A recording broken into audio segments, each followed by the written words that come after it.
सृष्टि का आदि समय था। न सूर्य था, न चंद्रमा, न तारों की झिलमिल थी। केवल अनंत शून्य और अगाध जल राशि थी, जिसे क्षीरसागर कहा गया। उस महासागर की नीरव लहरों पर शेषनाग अपने सहस्र फण फैलाए विश्राम कर रहे थे और उनके ऊपर योग निद्रा में लेटे थे भगवान विष्णु।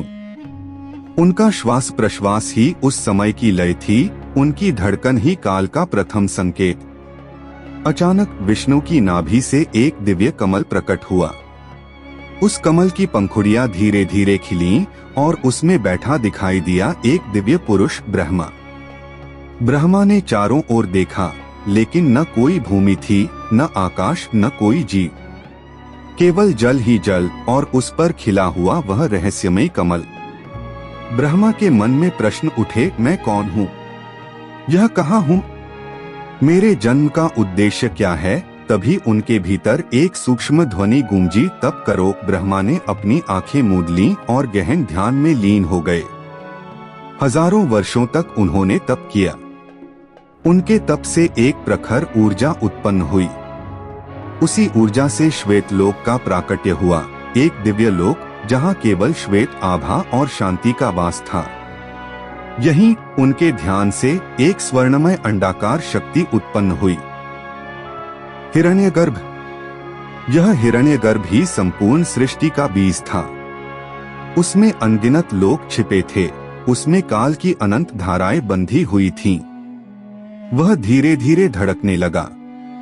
उसके भीतर कंपन उठा और कंपन से पहली दरार पड़ी। उस दरार से जो पहली शक्ति निकली वह थी आकाश। आकाश का स्वरूप अदृश्य था, वह केवल विस्तार था, शून्य का रूप। पहले जहां केवल अंधकार और मौन था, वहां अब एक असीम आकाश फैल गया। उसमें ध्वनि के बीज छिपे थे। आकाश ने पहली बार स्थान और दिशा दी। हिरण्यगर्भ की दूसरी दरार खुली और उसमें से निकली वायु। वायु ने आकाश को स्पंदन दिया। वह गति बनकर बहने लगी। आकाश स्थिर था, पर वायु ने उसमें जीवन का स्पर्श भरा। वायु की गति से कंपन हुआ और कंपन से ध्वनि प्रकट हुई। यही ध्वनि का नाद थी, सृष्टि की प्रथम ध्वनि। तीसरी दरार से प्रकट हुई अग्नि। उसका उदय भयंकर और तेजस्वी था। उसकी ज्वालाएं श्वेतलोक में छा गईं। जहां पहले केवल शांति और शून्यता थी, वहां अब तेज और प्रकाश था। अग्नि ने ऊर्जा दी, पर साथ ही भय भी उत्पन्न किया, क्योंकि उसकी ज्वाला सब कुछ भस्म कर सकती थी। अग्नि की तपन से संतुलन बिगड़ने लगा। तभी चौथी दरार से फूट पड़ा जल। जल शीतल था, मधुर था, जीवनदायी था। उसने अग्नि की तपन को संतुलित किया। उसकी धाराएं लहरों की तरह फैल गईं। पहली बार शांति और जीवन का आभास हुआ। जल में प्रवाह था, करुणा थी और अमृत का रस था। हिरण्यगर्भ की पांचवीं और अंतिम दरार से प्रकट हुई पृथ्वी। वह ठोस थी, स्थिर थी, भारी थी। उसने आकाश, वायु, अग्नि और जल सभी को आधार दिया। जहां पहले सब दिशाहीन थे, वहां अब ठिकाना मिला।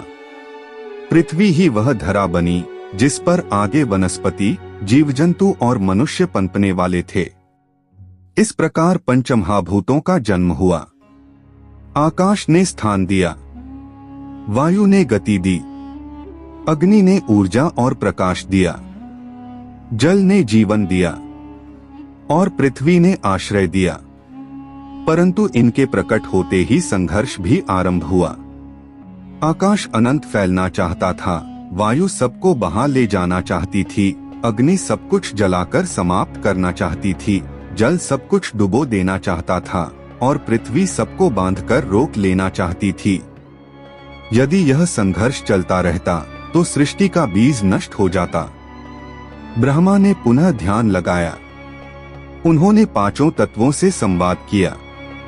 उन्होंने आकाश से कहा, तुम्हारा काम केवल विस्तार देना है, अनंत में खो जाना नहीं। वायु से कहा, तुम गति हो, पर गति का उद्देश्य जीवन है, विनाश नहीं। अग्नि से कहा, तुम तेज हो, पर यदि सीमा न रखी तो सब भस्म हो जाएगा। जल से कहा, तुम जीवन हो, पर तुम असीम हो गए तो अराजकता ला दोगे।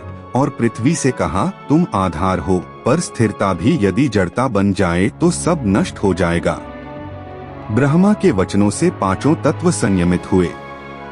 उन्होंने एक दूसरे को स्वीकार किया और संतुलन में रहने लगे। आकाश ने वायु को स्थान दिया, वायु ने अग्नि को गति दी, अग्नि ने जल को उष्णता दी, जल ने पृथ्वी को जीवन दिया और पृथ्वी ने सबको आश्रय दिया। अब सृष्टि का प्रथम रूप तैयार था। शून्य में जीवन का बीज बो दिया गया। ब्रह्मा ने आंखें खोली और मुस्कुराए। उन्होंने कहा, अब सृष्टि होगी।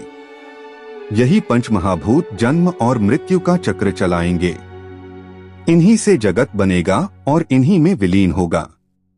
विष्णु अब भी क्षीर सागर पर योग निद्रा में थे, पर उनकी नाभि से निकला कमल और उस पर जन्मे ब्रह्मा ने अपने तप से जो हिरण्यगर्भ प्रकट किया, वही इस सृष्टि का मूल कारण बना।